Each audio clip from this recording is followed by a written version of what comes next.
We might be too young to have a spotted cow, but we are both diehard Packers fans. I could talk about this for hours. He was my legend. He was my quarterback one. Taysom Hill, forever in my heart. We have a kind of a reputation of being the young and diehard fans. How is that, Dr. Pepper Taysom? Amazing. Okay, good. Let's keep it under 25 minutes, all right? Welcome back to the Underage Packers Podcast. I'm Joey. Welcome to episode 70 in the deep days of the offseason. Joining me today is not only my great friend Richard here, but also, as always, my co-host, Big B. How you feeling late days of June? Man, it's getting boring out here in Packer world, but we're surviving. Yeah. We are surviving. The months of the offseason, in theory, are worse enough, but then actually having to live through them, it's a nightmare. Yes.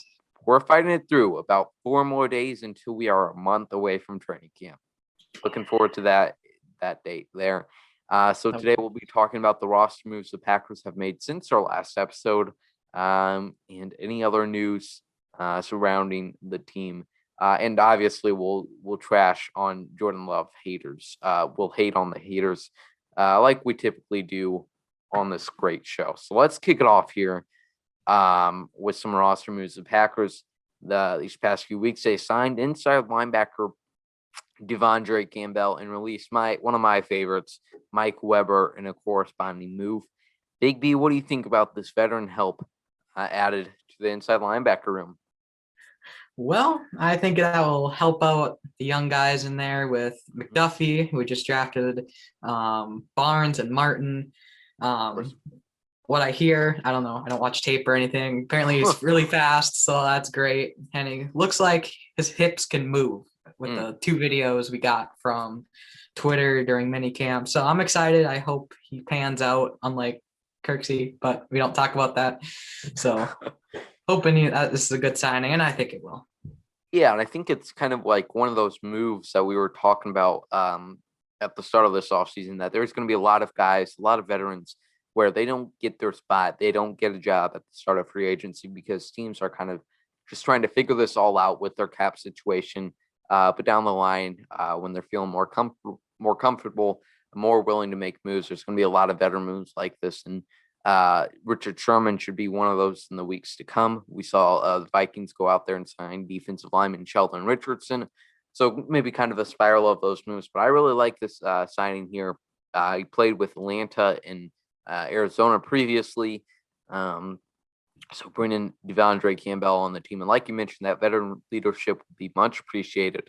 I don't think Orem Burks is probably the most experienced inside linebacker in that room now. And that's scary. That should be very scary. Yeah. So glad we're bringing some veteran presence in there. And I really hate to talk about this, but Jay Sternberger was suspended for 2 weeks. I hate to talk about it because I'm rooting for him. Jace, we are all rooting for you. Just like that one TikTok sound with Tyra Banks. And he really just let us down. And suspended for 2 games. It was an unfortunate situation, mistake by Jace. I'm not going to describe it here. You can look it up on his Twitter if you would like. Jace, come on, man. Hopefully he can use this offseason. Luckily, he's not banned from any offseason activity, so hopefully he can earn himself a space on the roster this preseason. Any thoughts on Jace's suspension, Big B? Well, of course, you and me, we've been Jay Sternberger fans since we drafted him. Yep. I don't know why. I forgot already. But I forgot already. I forgot. There's so much going on. Yeah. And his, what was it? His thingamabob, he tweeted afterwards, said that he was past year he's been in rehab and stuff. So that's great. And he's a whole new person now. So that's even better. So hopefully he can make the roster and be on this team. I still have faith in Jay Sternberger. Still on that Jay Sternberger wagon. It was kind of awkward because I asked him, let's be clear here. We are desperate for a player to come on Underage Packers. So I messaged Jason, especially because, I'm a fan of Jace. So I messaged him and I was like, hey, you want to come on our show? 2 days later, he gets suspension. I just posted this video. I'm like, come on, what in God's name is going on here with Jason Herberger. So hopefully that offer is still open. We still got a seat open for you, Jace. Oh, yes. I mentioned earlier a corresponding move for Devondre Campbell was releasing Mike Weber. They also signed quarterback Jake Dalagala, who spent last year on the Patriots practice squad, and a corresponding move. They signed the big man, defensive end, defense lineman Anthony Rush, who was signed a few weeks before the Packers had to face off against Derrick Henry and the Titans. But that's besides the point. Anthony Rush is no longer on the team. All right, now to some exciting news here. Lambeau Field has announced they will be open 100% for preseason training camp and in season. Man, it's going to be weird. That first game, probably just as weird as it was when that shot week 2 against the Lions and they're showing an empty Lambeau Field. Glad to have fans back there. Big B, I mean, are you planning on attending any games this season? I think so. I'm pretty positive. I don't know how many yet. Maybe 3 or 2 in that range. So nice. I'm pretty excited. Hopefully, what was I gonna say? I don't know. Hopefully, you can make it there. Luck. Yeah. I don't know. I ran into bring luck. Yeah, I would love that Christmas Day game against the Browns would be just an absolute thriller to go to. I went to Kansas City last time. I don't know if I'll make that trip up again or trip west. And but yeah, that's going to be exciting to have fans back. Training camp, unfortunately, this wild social distancing rules. The fans will be allowed there, but they will not be able to be within 20 feet of the players. We'll see what Green Bay does. I wouldn't be surprised, if there's some sort of brigade of unvaccinated players that want to change the NFLPA's rules, but I doubt anybody's going to be fighting too much for fan interaction at training camp. Yeah. We'll have to, hopefully there's one person representing us, I don't know if that's on top of Cole Beasley's list, but if he can get that changed, then, that's a winner. All right.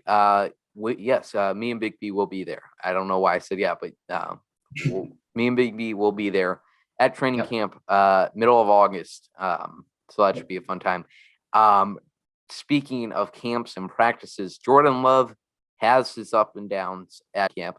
And I love how everybody's following Rob Domofsky's Twitter feed to see how the second year quarterback is doing at practice. And then it's news reports that Pat McAfee has to report on Jordan Love's first reps with the ones of his career. So exciting stuff going on there. We don't need to talk about the bad days. We can talk about the great days. So. Yes. That's just going to be the interpreted bias for many podcasts you listen to. Nice. Speaking about the Jordan Love haters, I would like to take a book or a page out of Andy Herman's book, no pun intended, and pull out an excerpt from Ron Wolf's book, former GM of the Packers, The Packer Way. And this is a really interesting book. It kind of is like a mixture. I'd say the target audience is Packers fans in their 30s who are going through a midlife crisis, because not only does it tell his stories with his time with the Packers, but also he just gives business and life advice on how to win. But I wanted to read some quotes here from Ron about kind of the process he went through with trading for Brett Favre, acquiring him from the Atlanta Falcons, and it was really neat. He was, he had his eyes on Brett since when Ron was in New York in 1991, and Brett was declaring for the draft. And also, there's also a really interesting parallel here. Brett Favre got in a car accident before his senior year at Southern Mississippi. Didn't have the best year, and that kind of shaked some scouts up. Now, I'm not comparing Jordan Love's offensive staff leaving to Brett Favre getting in a car accident. Oh, Lord. I'm just saying, senior year, not the best, drawing some scouts away. But this is what Ron had to say about not only acquiring a quarterback when you can get one, but just the fans' reaction to him selecting a quarterback or trading for a quarterback that was the third string quarterback for Jerry Glanville down in Atlanta. So he says, settling for a quarterback and not being aggressive enough to get that quarterback when you can. He says, it amazes me how many teams in our league try to compete without strengthening the quarterback spot. Maybe success isn't important enough to them to take the steps necessary to solve this one problem. And then he says, amazingly, sometimes the reluctance to surrender a number one pick can prevent a franchise from upgrading the quarterback position. So there's that, he's probably talking more about like teams that suck, that are too worried to take a risk.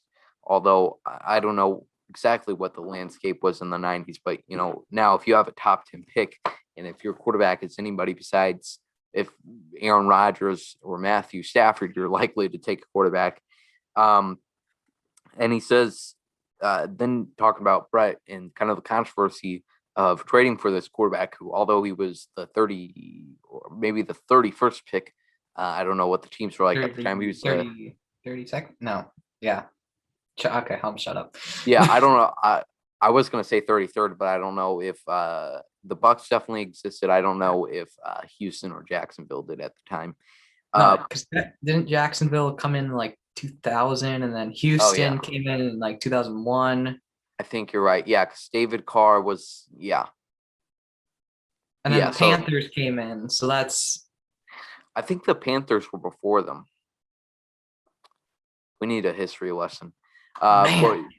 We just sparked a whole discussion here, but the first pick of the second round, all because I have to use my fancy board and we get in this discussion here. But he says, I didn't care if people thought I overpaid for Brett. Remember here, I was surrendering a first for a guy who had been drafted in the second round and then had disappeared on the bench. But if Favre was as good as I thought, a first round pick would be a minor ransom to pay. I braced myself for an incredulous reaction from the local media. Credulous sounds like Aaron Agler word there. But yeah, basically, I guess what you take from that is trust your guts in your life. But Brian Gutekunst, and reading through this book, just through the first 3 chapters, you can kind of see where Brian Gutekunst and Ted Thompson get their ways from. The late great Ted Thompson, rest in peace. But Brian trusted his gut, and he wasn't nervous to give up a first round pick, trade up spot, and get the guy he wanted. So there's that. And update: Brett Favre is the 33rd overall pick. Okay. Breaking news. I should just tweet that out. It's breaking news, even though it's been known for 30 years. Yeah. All right, let's get back to modern day Packers players fighting for their job this upcoming training camp. I'll start off and list a few here. Lucas Patrick, after the Packers' past 2 years, they've definitely had their spur of offensive linemen drafted last year in 2019, getting a bunch of guys in the 6th. And this year, kind of spacing them out two rounds at a time. Round 2, getting hopefully another starting center from Ohio State and Josh Myers. And then 4th round, getting Royce Newman to start off day 3.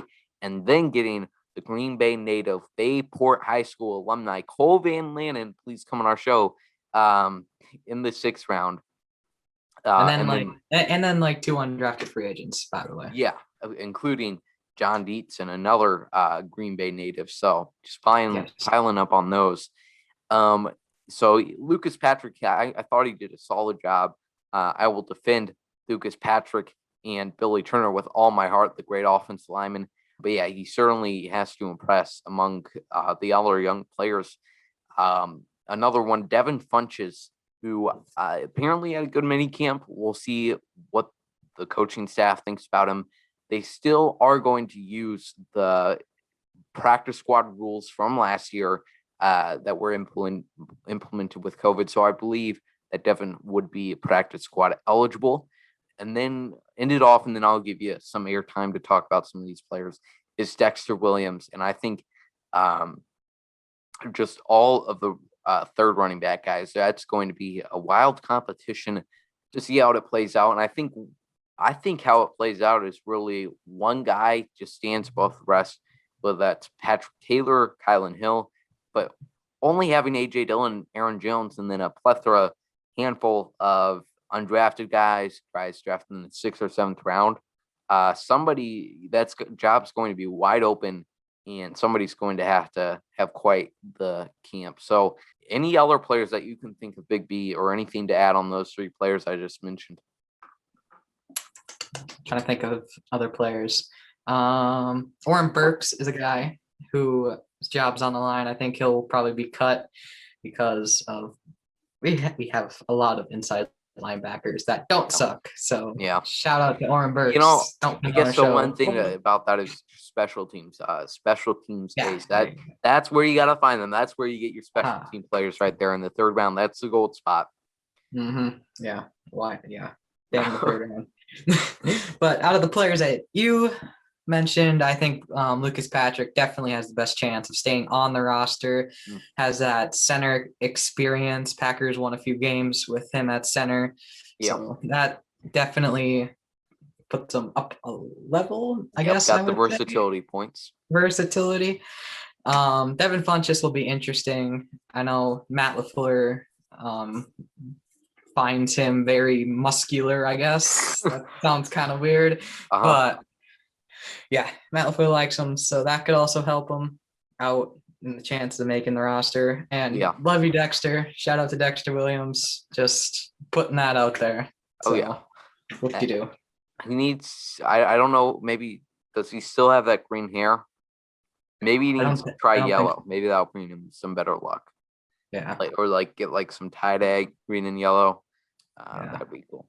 All right, now breaking news on the situation that we must make no news about, and freak out about every single tweet. Shout out to my friend Nate. Aaron Rodgers has renewed his membership at a Green Bay golf club, and he definitely doesn't have an assistant that does that for him, or an automated renewal. So there's that for the day. He's also our good friend Tyler has leaked. He has broken the news that Aaron Rodgers is flying out of California to attend his July 7th golf match against Tom Brady. So I'm sorry that we're not going to make a bunch of headlines and shout out some stupid opinions about Aaron Rodgers. Because I don't care if it's Jordan Love season. Shoot, that scared me. I had a tab on my side of the screen where my camera was showing the whole time, and then I turned the tab off. I just see Richard behind me in my camera. So Richard always scares me. You can scare the crap out of somebody. We've had him. Richard has been a part of our family for a few years now. And dude, Sunday, I have scared my older brothers plenty of times by putting Richard right in that doorway. And right as they open the door, it's a treat. Richard, great friend of the show. I don't know what happened, why he got pulled from his marketing campaign with H&R Block. Welcome to the offseason, where we're talking about frickin' Richard over here. We need to get the real Richard on, Richard Gartland. I did a little Google search on him last night. We need to get him on, interview him, and ask him why he is a clone of my dad. That's what we need here. Thanks, everybody, for tuning in to episode 70 of Underage Packers. I don't know when we'll be back. Hopefully it's when Aaron Rodgers announces that he will be back. We'll definitely be back for starting training camp. Even if there's nothing to talk about, we'll just be getting hyped. And that will be a fun time. Make sure to follow us on all the social medias. Subscribe to this YouTube channel. Give us a good rating on Apple Podcasts or Spotify. All that good stuff. Big B, any final words? Jamal Williams is still the GOAT. Still the GOAT. Tim Boyle, we're ready for you to take over that starting job. We'll see you later. Go Pack Go.